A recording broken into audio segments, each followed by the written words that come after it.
Alright, I just came to Costa Rica. I've always kind of wanted to do a missions trip to help others and just to do everything. And I really never thought that it would impact my life as it did. Coming to Costa Rica, I expected to be the one actually touching the Costa Ricans' lives. But when I came and went to the camp, all that changed. Adrian and I were just, thinking, hey, it's going to be some cool mission trip. We're going to get to, meet a whole bunch of new kids, speak a little Spanish. I came kind of thinking my motive was wrong going in. I was coming to get service hours, and I wasn't really expecting it to be so much moving as it was. Of all people to go on this trip and actually get something out of it, it wouldn't be me. I thought kind of what Reach was saying and how we could go and just get service hours, almost vacation, do some have a jack stuff, maybe help out, but I never really thought that I'd be moved as much as I really was. I didn't think God would ever affect me in my life because, I didn't think I'd be the guy who would get affected. Well, coming to Costa Rica, I didn't really have much of a faith, really. I was kind of questioning God a little bit and was just searching for answers. And when I came here, all I wanted God to do was really just show something to me physically that I could know that He was here with me. I think for me, before this trip, I really just hadn't connected with God in a while.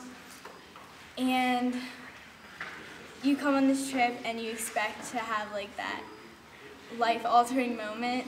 You hear people talk about mission trips and how amazing it is and how hard it is to leave them and how they really have nothing, and you just think that it's just a story. You expected to you feel hear that. these encounters with God, and you're just wow. And then we are all going through each day when we would get together and share each other's testimony, and we would go, "Where did you see God today?" And I was just completely honest with myself that I hadn't seen Him, and it had been 5 days, and I'm just okay, maybe a different time. I don't really know. I'll just wait it out. I came to Costa Rica not thinking that God would really put someone in my life to talk to me, and He gave me Jorge. And Jorge showed me how he could use someone with nothing to be so nice to me and show me how God could move in someone that doesn't have anything when I have so much, and I'm not even thankful for it sometimes. And He just showed me that I need to be thankful for everything I have and not take it for granted and stuff. When I met this one girl, her name was Kimberly, and just seeing the smile and the joy on her face, it just really hit me how selfish I am, how selfish of an individual I am. I have anything any kid could ask for, and she had barely anything. Just seeing what these kids have here is just made me realize that I'm spoiled and I have a good life and I'm just living it all, and they're just so happy with so little. It really showed me how much joy they had for the Lord, even though they had nothing near as close as what I had. And that just really shocked me. I think I'm going to come here and help change someone's life, but it's totally they change different. yours. It's totally different than what you expect. You have a whole mindset of, yeah, we're going to help build this, we're going to, I don't know, you have it all pray, sing with them, but singing with them, they're the happiest people you've ever seen, and seeing where they live, you think, oh, they just live on dirt floors. No, it's nothing like you think. And through the nature and just the beauty of Costa Rica, and also our friends Jorge, Carlos, Luis, Isaac, Fabian, Roni, all the people, all the Costa Ricans that just have so little, yet have so much more joy than the rest of us. They just helped me find God, and they were the physical proof that God existed for me. And that helped me get saved at camp on the last night there. And it was just the greatest decision I could have made. So this week, God, He changed my life. And He opened up some doors in my life that I didn't even know existed.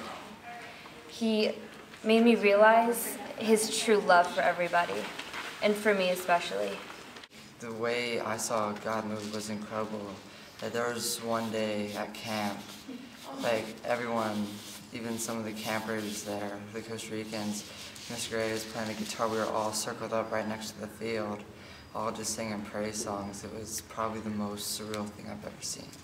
And that night came when we all shared our testimony, and something was just, I don't even know, it was just, we were by the fire and everyone was sharing their testimonies and how the Costa Ricans were the happiest people with nothing, which was totally true, and how we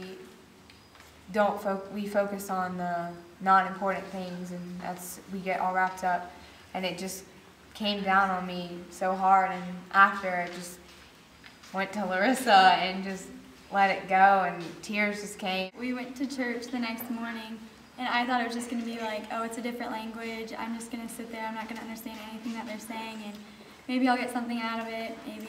And then at the end when we were praying, and I still, even though I couldn't really understand exactly what they were saying, I grabbed their arms and we just all started bawling basically. And they called us out to the front if you felt something, if you felt Jesus' presence. And usually you look around and see like, oh, is anybody else going up? Is that cool or not? But we didn't even look, we just ran straight to the front and we knew it was the right thing, and that's when we felt his presence.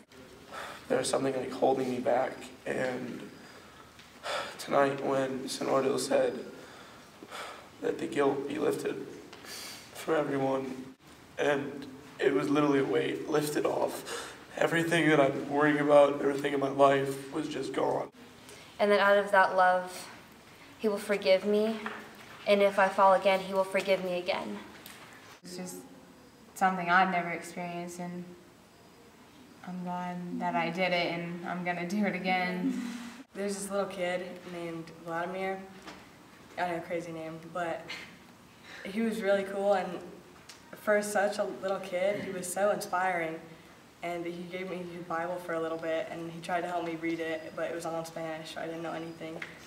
And then, but at the end of the day, at the last day of camp, when we were all signing T-shirts, he kept following me around, and we kept taking pictures, and how I didn't want to say goodbye, and he followed me out all the way. And he was like, "You're coming next year?" And I said, "Yeah." And I hope to bring what I've learned about his love for me into the rest of my life.